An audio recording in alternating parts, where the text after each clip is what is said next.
یہ کئی دفعہ سنتا ہوں یہ لفظ سافٹ امیج کہ پاکستان کا سافٹ امیج ہمیں پروموٹ کرنا چاہیے. یہ اس کی مجھے آج تک اس لیے نہیں سمجھ آئی. یہ بدقسمتی جب وار آن ٹیرر میں ہم نے شرکت کر رہے تھے تو ہمیں دنیا برا بھلا بھی کہہ رہی تھی. ہم ان کے لیے جنگ بھی لڑ رہے تھے, امریکہ کے لیے برا بھلا بھی ہمیں کہہ رہے تھے, حالانکہ ہمارا کوئی ضرورت نہیں تھی ان کی جنگ میں شرکت کرنے کی, اور میں اس کو تھرو آؤٹ اپوز کیا تھا. جب پاکستان کے اوپر انہوں نے کہا کہ دا موسٹ ڈینجرس پلیس اور یہاں فنڈامنٹلسٹ ہیں اور یہاں ایکسٹریمسٹ ہیں, تو ہمارے اندر ایک ڈیفینسو چیز نکلی کہ جی پاکستان کا سافٹ امیج اگر ہم پروموٹ کریں گے تو دنیا کہے گی یہ بڑا زبردست ملک ہے. یہ کوئی چیز نہیں ہوتی سافٹ امیج.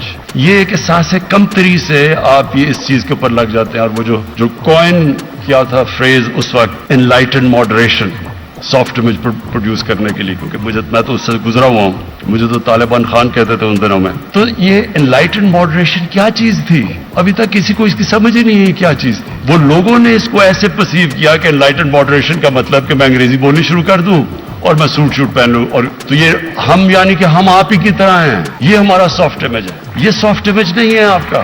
ہماری جو سافٹ امیج ہوتا ہے وہ خودداری سے آتا ہے, سیلف بلیف سے آتا ہے. لوگ دنیا اس کی عزت کرتی ہے جو پہلے اپنی عزت کرتا ہے. جس میں احساس ہے کمتری, جس میں سیلف اسٹیم نہیں ہے, وہ دنیا کو کاپی کر رہا ہوتا ہے, کیونکہ اس میں اعتماد نہیں ہے, سیلف بلیف نہیں ہے, اپنے سے شرم آتی ہے.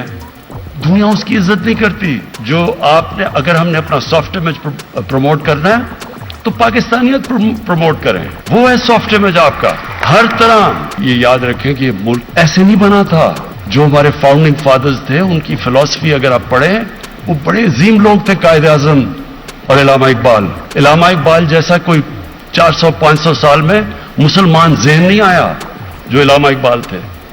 تو انہوں نے کیا کیا تھا؟ علامہ اقبال کی گریٹنس کیا تھی؟ انہوں نے ویسٹرن فلسفیز اور اپنی فلسفیز کا تجزیہ کرتے ہوئے اوریجنل تھنکنگ لے کے آئے. یہ تھا ہمارا, جو ہمارے فاؤنڈنگ فادرز تھے. اور قائد اعظم کے بھی آپ سارے جو ان کے پڑھ لیں, جو انہوں نے جتنی بھی پاکستان کے اوپر ان کی سٹیٹمنٹس دی, اینڈ میں آپ پتہ چلے گا وہ بڑے ذہن تھے. تو انشاءاللہ مجھے پوری امید ہے اپنے یوتھ کے اندر. میں سمجھتا ہوں کہ یہ ہماری جو ہوپ ہے وہ ہمارا 60% پاکستان کا یوتھ ہے, population under 30, second youngest population ہے ہمارا.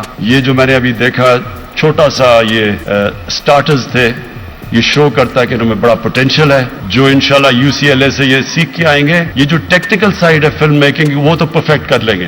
جو کانٹینٹس ہے وہ میں ہوپ کرتا ہوں کہ وہ پاکستان کے اندر آپ ادھر ڈھونڈیں گے ریل لائف سٹوریز, اور یہاں بڑی بڑی آپ کو سٹوریز ملیں گی. میں ایک آپ کے سامنے وٹنس ہوں. اس سے زیادہ جنرس لوگ آپ کو دنیا میں نہیں ملیں گے جتنی ہماری قوم ہے.